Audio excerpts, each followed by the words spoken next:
අද පොඩි ටුවර් එකක් යන්නයි හදන්නේ. කොහෙද යන්නේ? අපි යන්නේ බෙලියත්තේ.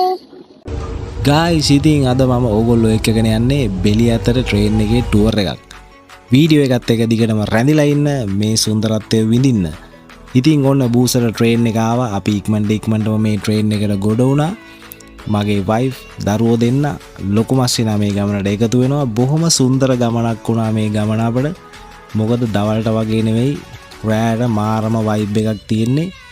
ලයිට් එළියට දිලිසෙන රේල් පාරවල්, බීන්ගෙවල්, ඒ වගේම අලුත් වයිබ් එකට හදපු ස්ටේෂන් ටික දකිනකොට මේක ගමනක් නෙවෙයි අත්දැකීමක්.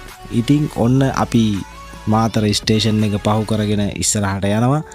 ඉතින් ඒ යන ගමනේදී තමයි අපිට බොහොම ලස්සන සුන්දර නිස්කලංක ස්ටේෂන් ටික හම්බ වෙන්නේ. පේනවනේ ට්‍රේන් එක නම් යකා වගේ තමයි. ඉතින් මේ වගේ ලස්සන නිස්කලංක ස්ටේෂන් ටිකක් හම්බ වෙනවා අපිට. බලන්න මේ පරිසරයේ සුන්දරත්වය. මේක රැයට වගේම දවල්ටත් මාරම සුන්දර ගමනක්. පේනවනේ ලස්සන පරිසරය. ගිහිල්ලා තියෙන අය පල්ලෙහායින් කමෙන්ට් එකක් දාගෙන යන්න.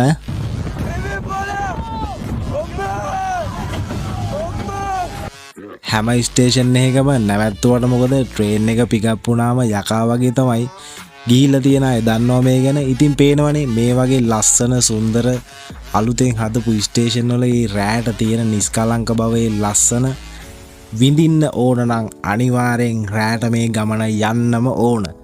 ඉතින් මේ ගමන ගිහිල්ලා තියෙන අය දන්නවා මේ ගමනේ සුන්දරත්වය කොහොමද කියන්නේ. අපි ඉතින් ඔන්න ඔය විදියට නාකුළුගම දුම්රිය ස්ථානයටත් ආවා. නාකුළුගම පහුවෙලා ඉස්සරහට ඇදෙනකොට මේ තියෙන්නේ අපේ ගමනාන්තය බෙලියත්ත ස්ටේෂන් එක. ඉතින් බොහොම ලස්සන සුන්දරත්වයෙන් පිරුණු ස්ටේෂන් එකක් තමයි බෙලියත්ත ස්ටේෂන් එක. ට්‍රේන් එකෙන් ඉතින් ඔන්න අපි බැහැගත්තා. පේනවනේ වටපිටාව මාරම ලස්සන වයිබ් එකක් තියෙන රැයට. ඇවිල්ලාම බලන්න. ඇවිල්ලා තියෙන අය පහලින් කමෙන්ට් කරගෙන යන්න. අනිවාර්යයෙන්ම මේ වීඩියෝ එක තව කෙනෙක්ට බලන්න ෂෙයා කරන්න.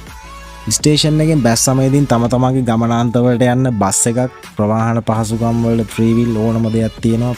පේනවනේ ඉතින් රැයට මාරම සුන්දර වටපිටාවක් තමයි තියෙන්නේ. ඔන්න ගයිස් බෙලියත්තට ආවා අපි. බෙලියත්තේ ඉඳලා හෙටත් පොඩි ගමනක් යන්න තමයි හිතාගෙන ඉන්නේ. අපි එහෙනම් හෙට තව වීඩියෝ එකකින් හම්බ වෙමු. හෙට කොහෙද යන්නේ කියලා අනිවාර්යෙන් බලාගෙන ඉන්න. රුකාව ෆලෝ කරලා තියාගන්න. අපි ගියා.